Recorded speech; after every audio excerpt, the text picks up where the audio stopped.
Hii drama hapa Kenya ishi. Folks, this drama in Kenya never ends. Yes?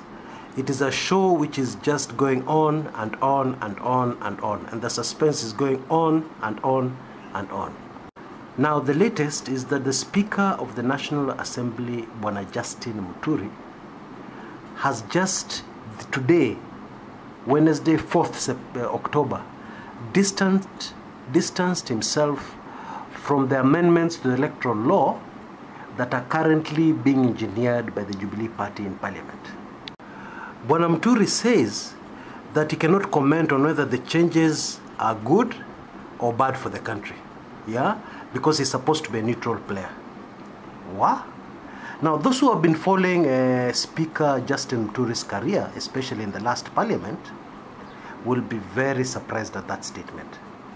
Because in the last Parliament, Bwana Muturi was a very big contrast to the previous Speaker, in that many times he made his preferences very obvious in the House. Okay?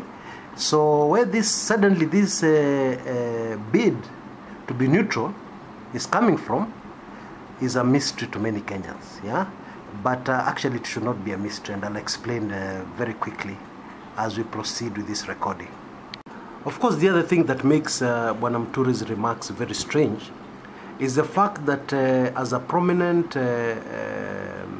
leader in Kenya today, he is free to air his opinions, especially on such an important issue that has caused so much debate, so much anxiety, you know, all over the country.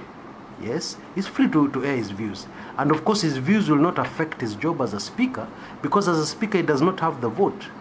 Neither is he able to influence the vote. All he's supposed to do as a Speaker of the National Assembly is to direct debate, direct the voting, you know, give rulings, yeah, where there's a misunderstanding of the standing orders or on how to proceed on a matter, and so on and so forth. That's his work. So whether he comments or whether he doesn't comment is not really a big issue. I mean, there wouldn't be headlines if the Speaker came out and commented on a certain issue. There would not be headlines, especially after Bwana Muturi's record in the last Parliament, where he openly commented about certain issues, and he showed very clearly that he was leaning on the Jubilee side. Of course, Marende was a very sharp contrast to the previous Speaker he took over from, the 10th Parliament Speaker, Kenneth Marende, yeah, who hailed from the ODM side, but you would never know, because he stood out as a very wise speaker. In fact, people referred to him as the Speaker of Solomonic wisdom. Now, I know some of you are saying, "Hey, Chris, don't go there." Yes, and I will not go there, yeah? That is, I will not go into Mr. Marende's current political leanings, where he's seen to be wanting very much to go to bed with the Jubilee, and he hails from an area that is an opposition area generally, yeah? Let's put that aside. Marende was a speaker, yeah? Justin Muturi in the 11th Parliament, I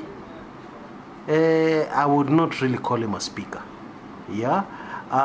He was too much... he was not neutral. That was very obvious. And you know, this was part of the Jubilee plan to dominate everything, dominate the House, dominate the Speaker, dominate everything.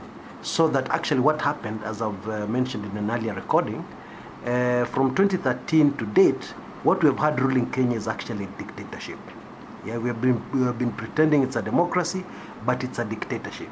Yes, an illegal dictatorship. Yeah, under the guise of the so-called tyranny of numbers, which was actually a tyranny of fraud. Anyway, I don't want to go into that now. So, Bwana Muturi's comments are going to definitely ruffle feathers, especially from the Jubilee side.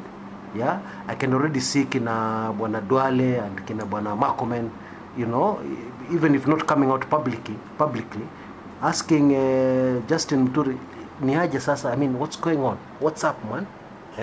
Ni nini unatufanyia? Now we'll take a very short commercial break, and when we come back, I will tell you the reason why Muturi is talking like this, his motivation. Because every politician, Muturi is a politician, yeah, and he's also ambitious, yeah. And I'm sure you might have guessed already, some of you might have already guessed why he's talking like this. Okay? Yeah, let's just take the commercial break. I'll be back in a bit.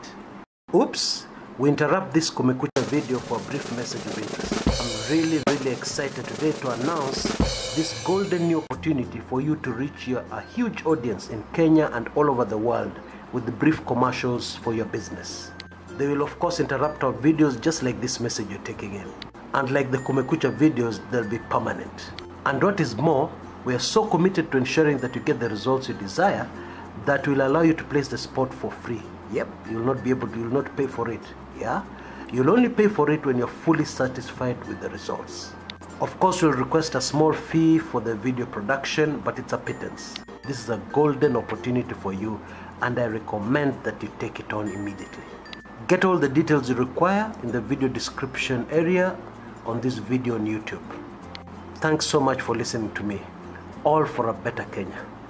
Now let us get back to your Kumekucha video. Welcome back. Now Justin Muturi is a politician. Okay? He's a speaker, but he's a politician. Okay? And despite denials by Jubilee Party, despite denials by the AG, yes, we all know what is written in the Constitution.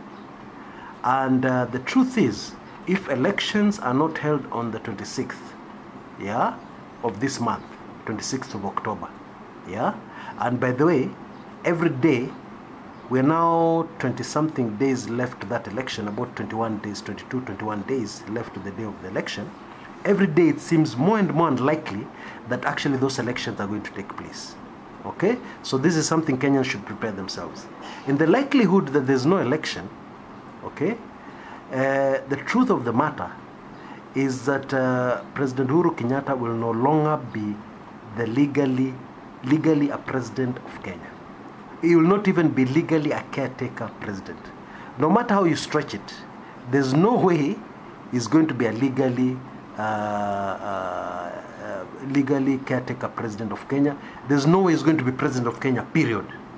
Now already there's a lot of controversy about his presidency at the moment, yes, because no matter how you want to interpret the Constitution, if you just stood back and removed your emotions, removed your tribal oaths, removed your favoritism and so on, and analyze this thing coldly, it becomes very strange how a caretaker president, a president ambaye anashikilia, yeah, can be able to open a sitting of parliament, can be able to push through laws through parliament, and this is a caretaker, is not a legal president, yeah. And then I don't even want to go there, because when these laws are passed, they'll need a signature. They'll need the legally elected president of Kenya to sign them. Yeah, I put it to you that those laws cannot be legal if they are signed by Uhuru before another election is conducted and is declared the president. Yeah, pure and simple. And this is the constitutional crisis people have been talking about, okay, which seems every day it seems more and more likely that is going to be upon us. Okay, God help us. Yeah. Anyway, despite all these denials, the truth is that kikiumana, if I can use local language, then what should happen is that we should have a caretaker government, and that caretaker government, according to the Constitution, will have a caretaker president, and that caretaker president will be none other than the Speaker of the National Assembly. That is Bwana Justin Muturi. Now, does Bwana Muturi's behavior start to make a little more sense? Yeah, I bet. Hata kama ingekuwa wewe, yeah, you're sitting there just like a speaker, and then you have read the Constitution. Of course, Bwana Justin Muturi has got a legal background, yeah. You have read the Constitution. He knows very well. He's very much aware of what is in the Constitution. No matter what Jubilee are shouting at rallies and political meetings, yeah. So hata kama ingekuwa wewe, you would sit back and you'd say, lakini hii kitu si mbaya sana, even if I'm caretaker for 60 days or even 30 days, nikakalia hako kakiti for a few days, si mbaya sana. And therefore it stands to reason that he has to stop behaving the way he was behaving in the past, where he's very leaning too much to one side, and take on a more national outlook. Yeah, that is, I'm neutral in this thing, my work is just speaker, yeah, because actually a caretaker president should be very neutral, yeah. Actually, that's one of the requirements. They must be very, very neutral, because remember, they're a caretaker president, and they're sitting on that seat so that we can sort out our problems, yeah, so that we can sort out our leadership issues, yeah. So of course this guy is looking at that, and really I don't blame him. Who can blame him? Yeah. Hence these strange statements from Mombasa. Yeah. Maybe let us look a bit deep at what he said, because he was very careful. He chose his words very carefully. Yeah. It's like he wanted to come out as neutral, but he did not really want to ruffle feathers too much on the side of Jubilee. Yeah. Let's just go a bit in depth into the statements, exactly what he said. Now, after saying that he cannot comment on whether the changes are good or bad for the country, he said he's a neutral player and he does not have any vote, so it doesn't really matter what his views on the proposed amendments are. Unaona anapuliza mambo kidogo, he's trying to soften his opening remarks a bit, yeah. He added that they're in compliance with the standing orders, they're in compliance with the constitution. I don't agree on that, yeah, but that's a story for another day. And he said that all he's required to do all he's required to do is ensure that that is the position as the debate goes forward or as the law is pushed forward. Yeah, that's what Muturi said. But then he was speaking at a National Assembly induction of members of the chair.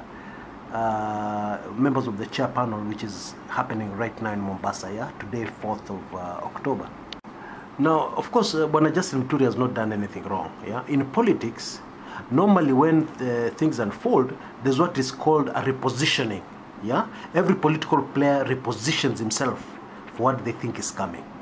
Okay, and these remarks by Muturi would seem to suggest that is of the view that there will be no election on 26th. Yeah, this is how I'm reading him. Yeah, is of the view that, at least is of the view that there's a high possibility that there will be no election on 26th. Therefore, he's preparing himself. Yeah, or even maybe if you say, Chris, you're exaggerating too much, let me reword that a bit. He's preparing himself in case there's no election on the 26th, that he'll be in a good position, yeah, to take up his position as a caretaker president of the Republic of Kenya. That's really what this is. Okay, very interesting times ahead, folks. Very scary times too, I agree. But I believe God is with us. Until next time, this is Chris Kumekucha.